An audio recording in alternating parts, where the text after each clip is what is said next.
여호와의 취한 벨사살 왕이 성전 기명으로 술을 마시며 우상에게 영광을 돌릴 때에 갑자기 왕궁 분적에 손가락이 나타나 메네메네 대결 우바르신이라는 글씨를 쓰고 사라집니다.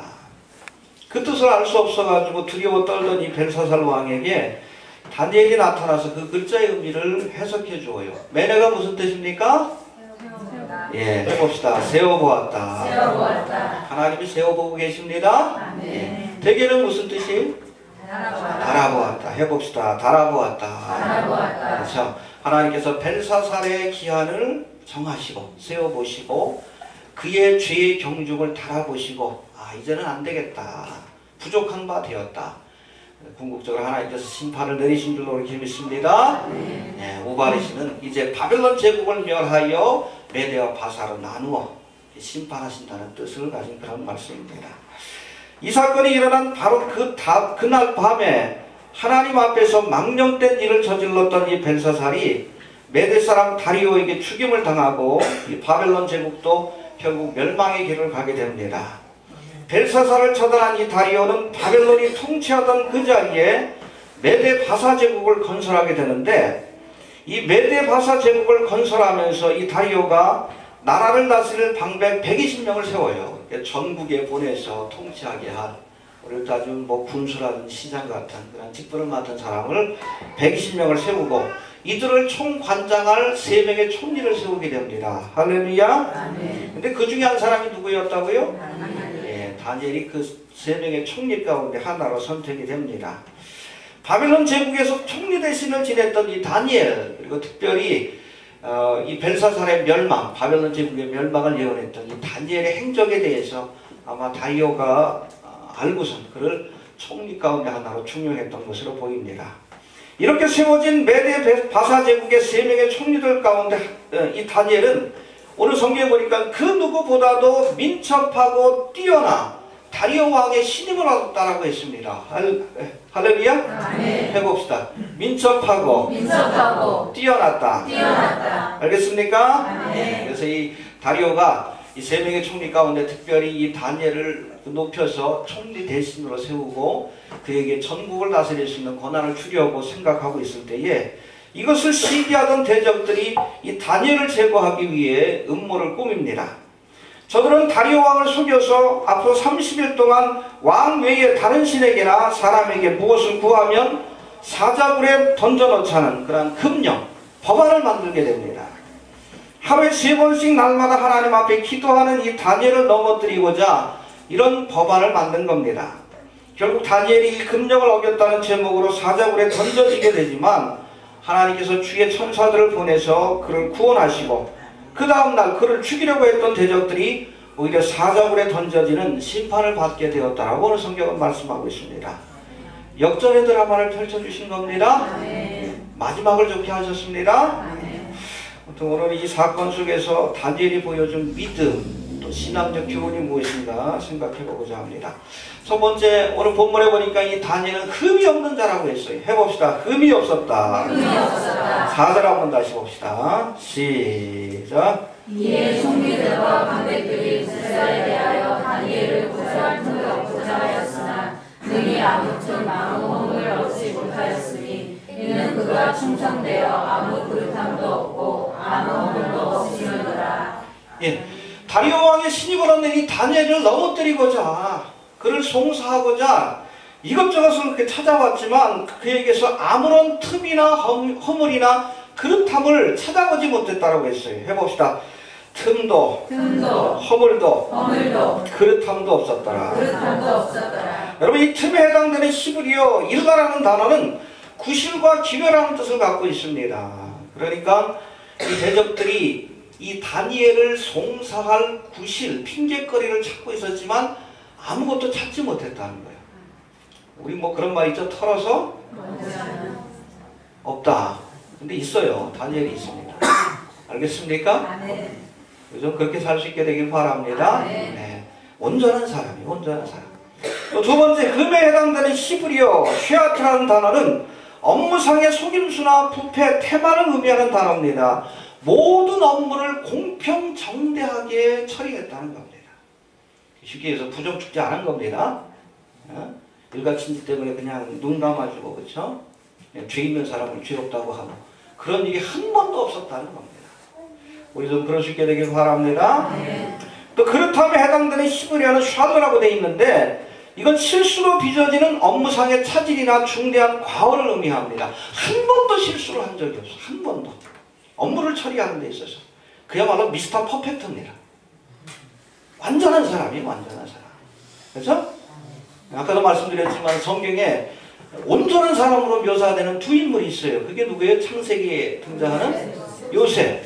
그리고 오늘 본문에 등장하는 다니엘. 할렐루야. 그래서 뭐 다윗이라든지 아브라함이라든지 뭐 베드로라든지 많은 신앙의 인물들이 뭐 열심히 하긴 했지만 그 나름대로 뭐 여러 가지 뭐 허물들이 있었어요. 그러나 이 다니엘과 요셉은 온전한 사람이었습니다. 다니엘의 뛰어난 능력만 우리가 본받으려고 하지 말고 그가 하나님과 사람 앞에 얼마나 정직하고 깨끗했는가, 온전했는가 우리가 그걸 생각하면서 본받으려고 해야 합니다. 알겠습니까? 다니엘은 그야말로 흠도 없을 뿐 아니라 모든 일처리에 실수가 없는 완전한 사람으로 이렇게 소개되고 있어요. 그래서 대적들이 그를 넘어뜨릴 틈을 얻지 못한 겁니다. 그렇다면 다니엘이 어떻게 이런 완벽한 사람이 될 수 있었을까? 오늘 보면 3절에 보니까 그 비결에 대해서 말씀합니다. 우리 3절 한번 다시 봅시다. 시작. 다니엘은 마음이 민첩하여 총리들과 방백들 위에 뛰어나고 왕이 그를 세워 전국을 다스리게 하고자 한지라. 예, 해봅시다. 마음이 민첩하여. 마음이 민첩하여. 그리고 5장 12절에도 나와요. 벨사살의 꿈을 해석하기 전에도 이 다니엘은 민첩한 자다. 왕비가 다니엘에 대해서 소개하는 그 말씀이 나옵니다. 근데 마음이 민첩하다는 단어, 이 문장 그 히브리어로 보면 루아 야티라라고 되어 있는데 그걸 직역하면 영이 탁월하다는 뜻을 갖고 있습니다. 해봅시다. 영이 탁월하다. 여러분 이 다니엘이 하나님 주신 탁월한 영적인 능력으로 인해서 다른 사람들과 비교될 수 없을 만큼 뛰어난 능력과 정직함을 드러낼 수 있었다는 겁니다. 해봅시다. 영적으로 탁월한 사람이다. 그건 누가 주신 거예요? 하나님. 그렇죠. 다니엘의 탁월함은 여러분 기억하십시오. 날마다 하나님 앞에 기도함으로 얻은 겁니다. 또 하나님 주신 명령과 말씀을 지키려고 애씀으로 하나님 앞에 사람 앞에 정직한 사람이 될 수 있었던 거예요.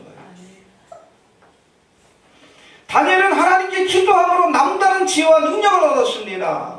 여러분 다니엘 같은 삶을 살기 원합니까? 기도의 사람이 되시기 바랍니다. 알겠습니까? 예. 그리고 그가 정직하게 살아갈 수 있었던 이유, 그렇죠? 아무런 흠도 없는 삶을 살 수 있었던 이유 뭐예요? 하나님의 말씀을 준행했기 때문에 그래요. 이해가 됩니까?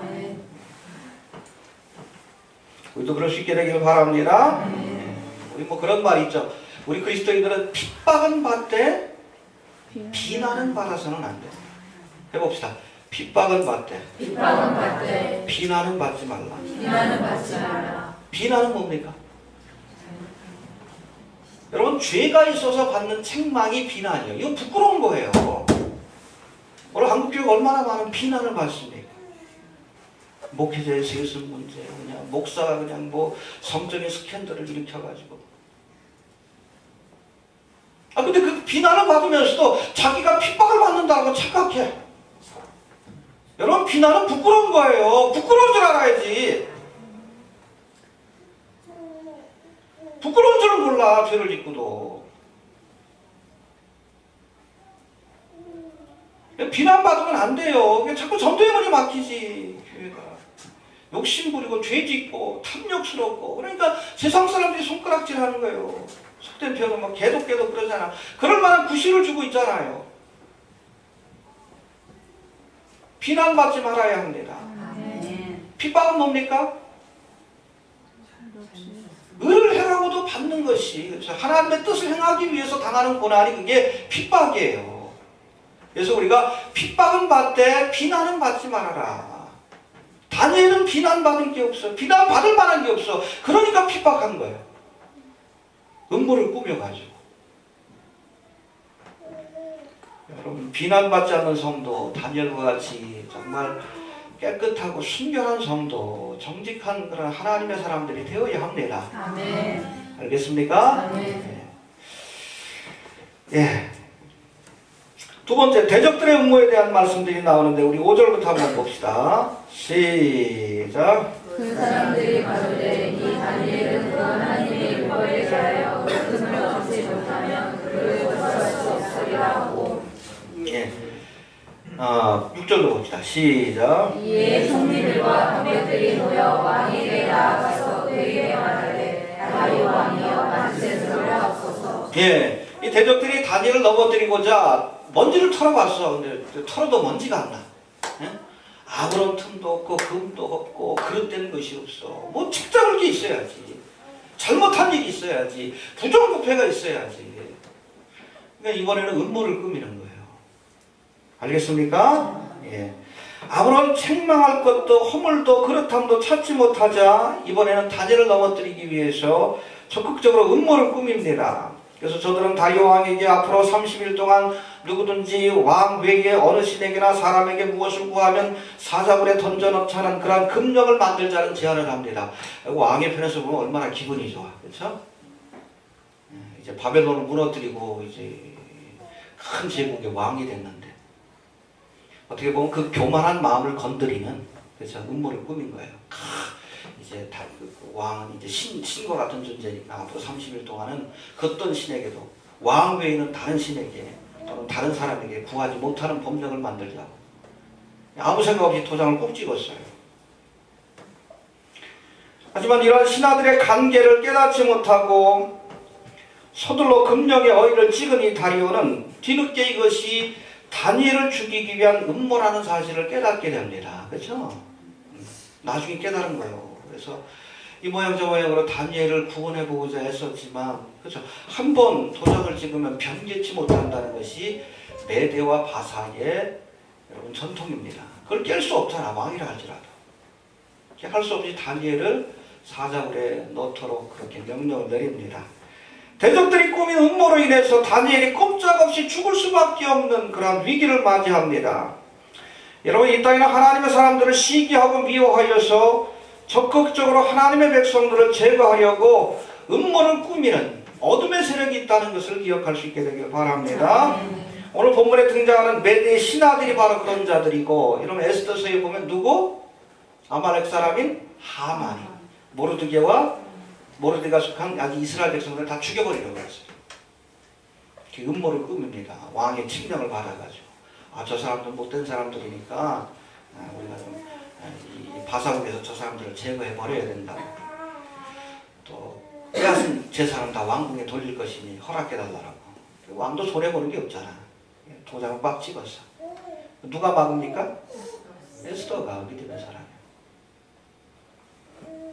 역사적으로 여러분 이 메대 신하들과 또 하만과 같은 대적들이 있다는 것, 적그리스도의 세력이 있다는 것을 우리가 알 필요가 있어요.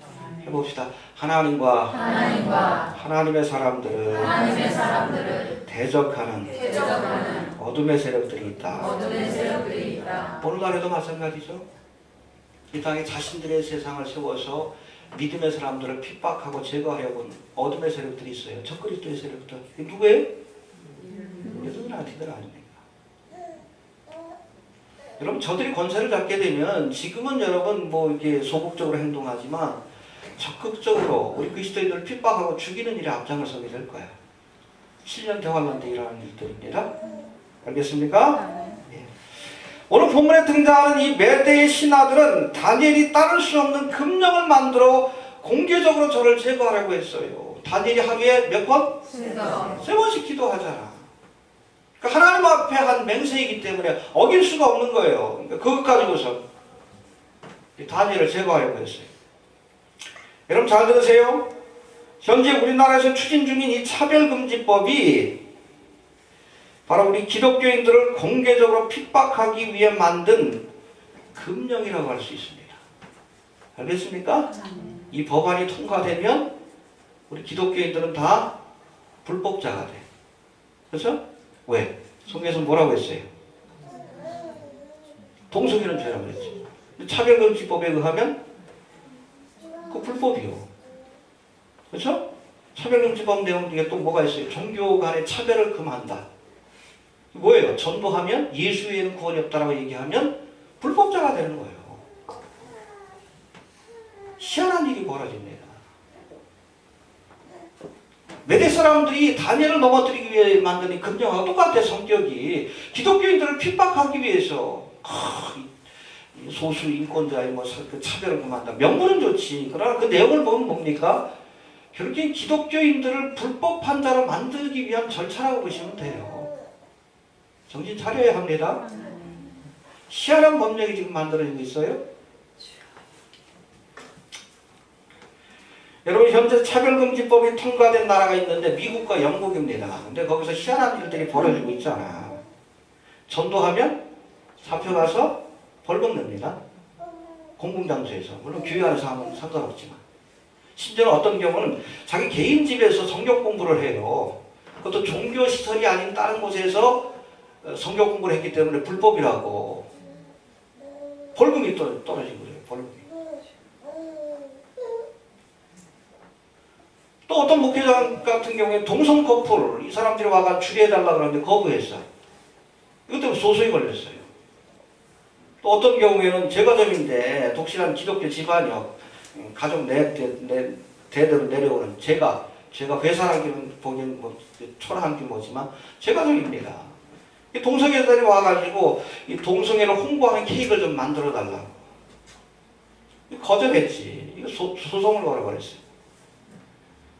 소송에서 지면 여러분 제가 좀 하루아침에 망하는 거예요. 이런 희한한 일들이 지금 벌어지고 있어요. 그리고 지금 미국 텍사스 휴스턴 그 지역에 시장이 당선이 됐는데 민주당 출신입니다. 여자예요. 레즈비언이에요. 동성애를 촉진하기 위한 법안을 만들어가지고 추진하려고 하는데 누가 반대해? 지역에 있는 목회자들이 반대하니까. 소환장을 보냈어. 설교 노트. 그리고 주변의 교인들하고 했던 통화 내역 같은 거 그거 다 이거죠. 올려보내라고 시에. 그래서 코미디 같은 일들이 벌어지고 있어요. 희한하죠? 여러분 잘 들으세요? 차별금지법 통과되면 우리나라에도 똑같은 일이 벌어지는 거예요. 알겠습니까? 그나마 이번에 그 뭐 서울시에서 만들고 있는 차별금지법에 할 수 있는 인권조례조합 이번에 뭐 반대를 해가지고 아마 무산될 것 같다는 얘기를 하는데 걱정이에요. 사실은 이 박원순 씨가 사실은 강력한 대통령 후보인데 그렇죠? 정권을 잡게 되면 어떤 일이 벌어질지 우리가 좀 경계하고 지켜봐야 합니다. 알겠습니까? 예. 이 금령이 통과되면 단지에는 불법자가 되는 거예요. 차별금지법이 통과되면 하나님의 말씀대로 살려고 하는 그냥 대충 그냥 제 속에 물들어 살려고 하는 교회나 뭐 그리스도인들 상관없지만 하나님의 말씀대로 살려고 하는 우리 그리스도인들 대부분이 다 불법자가 되어서 합법적으로 핍박을 받게 돼요. 심각한 영적인 싸움입니다. 해봅시다. 합법적으로 핍박을 받게 됩니다. 예, 이 차별금지법이 기독교인을 핍박하는 공식적인 금령이 되는 거예요. 그리고 아마 이제 뉴월드 오더가 완성이 되고 적그리스도의 나라가 펼쳐지게 되면 그 다음에는 가장 강력한 법안이 또 발의가 될 거예요. 등록법. 모든 세계 시민들은 다 등록을 해야 된다. 뭘 받고? 표를 받고. 이해가 됩니까? 이거 안 하면 반체제 인사로 몰려서 죽는 거예요. 합법적으로 죽이는 겁니다. 알겠습니까? 합법적으로 죽이는 거예요. 해봅시다. 합법적으로 핍박하고 죽이게 될 것이다. 그냥 억지로 하는 게 아니에요. 먼저 법안을 만들어 놓고 너희들은 법을 어긴 자들이니까 합법적으로 데려다가 핍박하고 죽이는 겁니다. 이 금령이 만들어진다는 것이 무서워요. 끝까지 싸웁시다. 끝까지. 미국에 있는 기독교인들, 영국에 있는 기독교인들도 처음에 이 차별금지법이 그렇게까지 자신들을 억압할 줄 몰랐어요. 그러니까 적극적인 반대를 안 했어. 뒤통수를 맞은 거예요, 지금. 우리도 이거 망하는 것처럼 똑같은 일들을 겪게 됩니다. 정신 차립시다. 아무튼 곳곳에서 우리나라에서도 전 세계적으로 우리 기독교인들을 핍박하기 위한 음모, 은밀한 그런 음모들이 진행되고 있고, 어떤 때는 가끔 뭐 그런 얘기를 하는데 사방으로 우겨싸움을 당하는 듯, 사방으로 대적들에게 이렇게 둘러싸인 듯한 그런 느낌을 줄 때가 많아요. 정신 차립시다. 이럴 때가 아니에요. 끝까지 좀 싸웁시다. 끝까지 싸우고 마지막까지 주님 부르실 때까지 싸워야지. 알겠습니까? 네. 전 세계적인 현상이요. 기독교에 대한 핍박은 뭐 중동이라든지 아프리카 같은 경우에는 아예 그냥 잡아다 죽이니까, 북한도 그렇고. 근데 기독교 국가라고 했던 미국이라든지 유럽 같은 경우에도, 그렇죠? 서구는요. 거기도 이런 공개적인 핍박이 시작된 때입니다. 어디로 갈 데도 없어요? 갈 데도 없어. 주님이 데려가시는 거예요. 정신 차립시다. 네. 그리고 세 번째, 이 다니엘은 핍박과 죽음을 각오했어요. 10절 한번 봅니다. 10절. 시작. 다니엘이 이 조서에 어인이 찍힌 것을 알고도 자기 집에 돌아와서는 그 방에 예루살렘으로 향하여 열린 창에서 전에 하던 대로 하루 3번씩 무릎을 꿇고 기도하며 그 하나님께 감사하였다. 그렇죠. 왕녀에 앞으로 30일 동안 어느 신이나 어느 사람에게 무엇을 구하면 사자굴에 던져놓을 것이다. 금령에 어인이 찍힌 걸 알아요. 그 어기면 죽는다는 거 압니다. 왕도 변기할 수가 없어. 알고도 평상시처럼 창문을 활짝 열어놓고 하나님 앞에 3번이나 기도했다. 죽이려면 죽여라. 죽으면 죽으리라. 이런 믿음을 가져야 합니다. 공개적으로 일부러. 아니, 기도할 때 그냥 창문 닫을 수 있잖아. 이때만큼이라도 한 30일 동안 조용히 골방기도 할 수도 있잖아. 근데 일부러 창문을 탁 열어놓고 자신의 믿음을 드러냈어요. 여러분, 믿음을 드러내야 될 때가 있습니다. 머뭇거리지 마시고 지금 믿음을 드러낼 때예요. 확실하게. 작년 같은 경우에도 WCC 문제 가지고 교회 안에서 여러 가지 논쟁도 있었고 그랬는데 대부분의 목사들이 그게 잘못됐다는 거 알면서도 그냥 쉬쉬하고 넘어간 경우들이 많아요. 비겁한 자들이에요. 요한계시록 보십시오. 하나님의 나라를 유혹을 얻지 못할 사람들, 그 가운데 하나가 비겁한 자들이에요.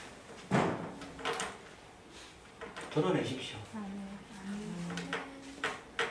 이해가 됩니까? 죽기를 각오하고 드러내지 않으면 믿음을 지킬 수가 없어요. 알겠습니까? 숨지 마세요. 비겁한 자가 되지 마십시오. 다니엘은 타협할 생각 없었어. 이미 일사각오가 돼 있는 거예요. 탁 죽일 테면 죽여. 활짝 열어놓고 하나님 앞에 기도하잖아. 개인치 않고. 앞으로 베리친 문제에 있어서도 우리가 분명하게 입장을 취해야 되고, WC 종교 통합에 있어서도 분명하게 머뭇거리지 마십시오. 양다리 걸치고서 이렇게 가서 눈치 보고. 그런 사람들은 하나님의 나라를 유혹을 얻지 못해요. 비겁한 자들. 드러냅시다. 여러분, 어둠의 세력이 특세한 세상에서 믿음을 지키려면 죽음을 각오해야 합니다.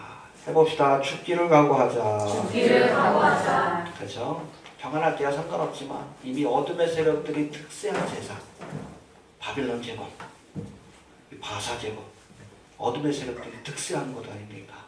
여기서 믿음을 지키려면 죽음을 각오해야 돼요. 해봅시다. 죽으면 죽으리라. 다니엘의 세 친구 사드락과 메삭과 아벳느고는 죽기를 각오했기 때문에, 불목불에 던져질 각오를 했기 때문에 믿음을 지킬 수 있었던 거예요. 다니엘도 그렇죠.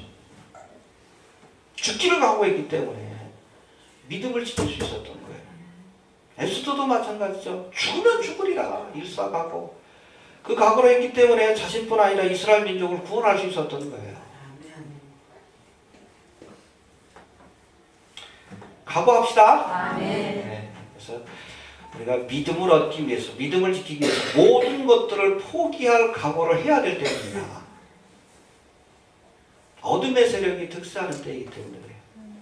한 가지만 지킵시다. 그렇죠? 우리 진주장사에 비유해 보니까 값진 진주 하나를 얻기 위해, 예수 하나를 얻기 위해, 믿음 하나를 얻기 위해 다 팔았다고 했어요. 필요하면 목숨까지도 던져야 돼. 알겠습니까? 아이 그러면 우리가 두려워할 것도 없어. 12월 달에 전쟁 난다 해도 뭘 두려워해. 뭘 두려워해. 이미 죽기로 각오되어 있는 사람들인데 믿음의 결단이 안 돼 있으니까 자꾸 거기 흔들리는 거지. 어떤 사람이 한겨레인가 오마이뉴스인가 거기 12월 전쟁설에 대해서 쭉 얘기하면서 그런 얘기를 하더라고. 이스라엘 같은 경우에 전쟁 난다 그러면 해외에서 다 들어왔잖아. 전쟁에서 승리했지. 한국에서 하나님을 믿는다고 하는 기독교인들 도망갈 생각한다고. 12월 달에 전쟁 일어난다 그러면 그 선교사님이 다 들어가야 되는 거 아니에요? 나라를 지켜야 될 거 아니에요? 엉뚱하게 도망가라는 얘기를 해. 엉뚱하게. 참 별.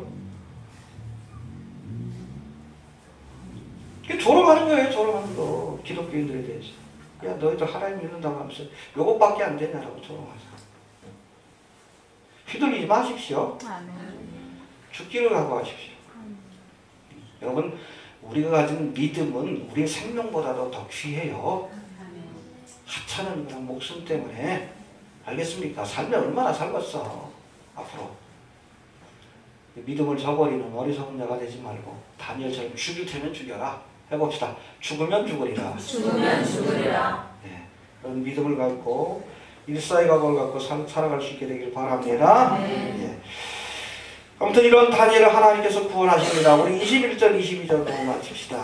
시작. 다니엘이 왕에게 구하되 왕이여 원컨대 왕은 만세스러 하옵소서. 나의 하나님이 이미 그 천사를 보내어 사자들의 입을 봉하셨으므로 사자들이 나를 상해치 아니하였사오니 이는 나의 무죄함이 그 앞에 명백함이오며 또 왕이여 나는 왕의 앞에도 해를 끼치지 아니하였나이다.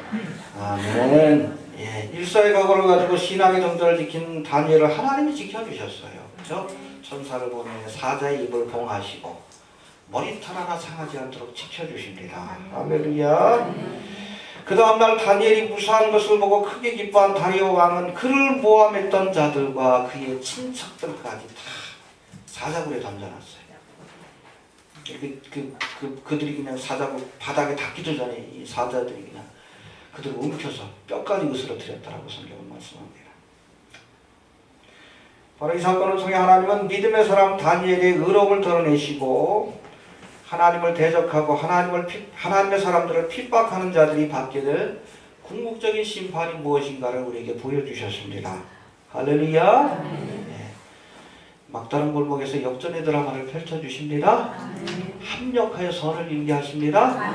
승리케 하십니다. 네. 중간에서 우리가 실패하고 넘어지고 어려움을 겪을 수 있지만 궁극적인 승리는 믿음의 사람들에게 주어진다는 것을 기억해야 합니다. 해봅시다. 궁극적인 승리는 믿음의 사람들에게 주어진다. 알겠습니까? 네, 그걸 성경이 보여줘요. 승리합시다. 네. 정리합니다. 바벨론 땅 메대 땅에서 믿음을 지키려면 일사의 각오를 해야 합니다. 적그리스도의 나라 어둠의 세력이 특세하고 있는 이 땅에서 우리가 믿음을 지키려면 다니엘과 같이 죽기를 각오하십시오. 그리고 믿음을 드러내는데 두려워하지 마십시오. 부끄러워하지 마세요. 하나님이 우리를 비겁자라고 그렇게 책망하실 겁니다. 각오합시다. 여러분 이 땅에는 하나님의 사람들을 핍박하고 죽이려고 하는 어둠의 세력들, 대적들이 있습니다. 그러나 저들이 아무리 믿음의 사람들을 넘어뜨리려고 음모를 꾸며도 여러분 기억하십시오. 궁극적인 승리는 믿음을 지킨 하나님의 백성들에게 주어짐을 기억할 수 있게 되길 바랍니다. 저들이 우리의 육신의 생명을 빼앗을 수 있을지 모르지만 우리 영혼의 생명을 빼앗을 수가 없어요. 반드시 주님 오셔서 저들을 심판하심으로 신원해 주실 겁니다. 궁극적인 승리는 믿음을 지킨 자들에게 주어짐을 기억하면서 다니엘 같은 믿음으로 우리가 어둠의 세력들을 물리치고 하나님의 영광을 드러내는 우리 귀한 성도들이 좀 되어주시길 바랍니다. 우리 주신 말씀 붙들고 다 같이 한번 동서로 기도합니다. 하나님